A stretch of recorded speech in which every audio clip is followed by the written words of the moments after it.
Assalamualaikum warahmatullahi wabarakatuh.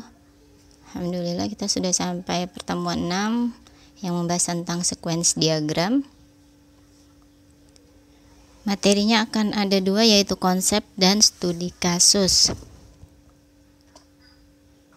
Apa sih sequence diagram? Sequence diagram adalah mendeskripsikan waktu hidup dan pesan yang dikirim dan diterima antar objek. Intinya itu. Jadi sequence diagram ini dibuat setelah membuat activity diagram. Urutannya use case, activity, lalu sequence diagram. Ini menurut Gata tahun 2013.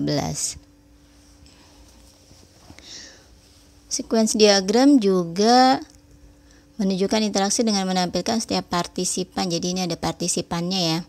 Ada aktor, ada form, ada proses, dan ada form. Ini adalah sequence diagram antar form. Ada juga antar form dengan database. Jadi nanti di database itu tabel-tabelnya ditulis di sini.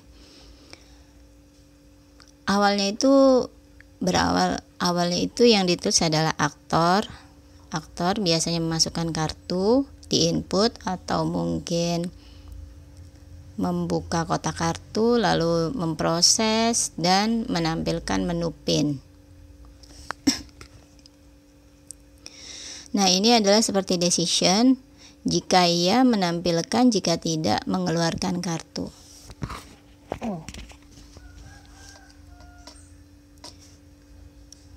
Referensinya dari website romisatriawahono.net.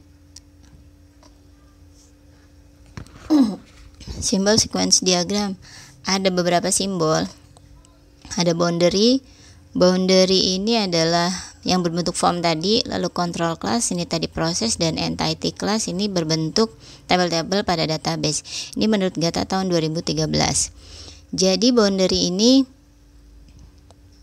interface atau kelas, sedangkan control class biasanya itu adalah kalkulasi atau aturan bisnis atau proses. Entity ini entitas-entitas ya yang membentuk gambaran awal sistem.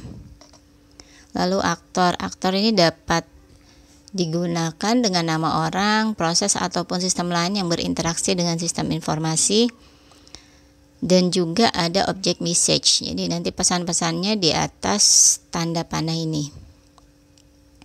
Message to self ini biasanya yang looping ya. Looping dia akan menggambarkan pesan atau hubungan objek itu sendiri. Lalu ada juga garis hidup yang berwarna hitam kalau kalian membuat sequence diagram, atau lifeline, garis titik-titik, dan waktu aktif. Seperti ini juga waktu aktif atau activation, sebuah eksekusi operasi dari objek. Waktu aktif ini panjang kotak berbanding lurus dengan durasi aktivasi.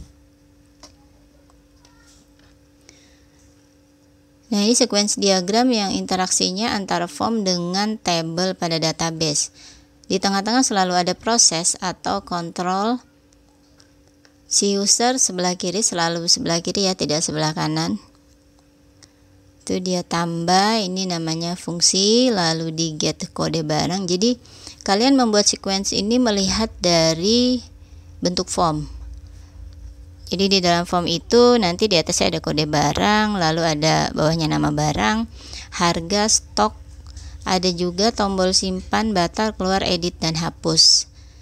Jadi sequence ini harus melihat dari text boxnya, isiannya, inputannya di dalam form. Lalu ini tadi namanya ada ini ya, message to self, display barang, karena yang di display itu di form barang, jadi message to self.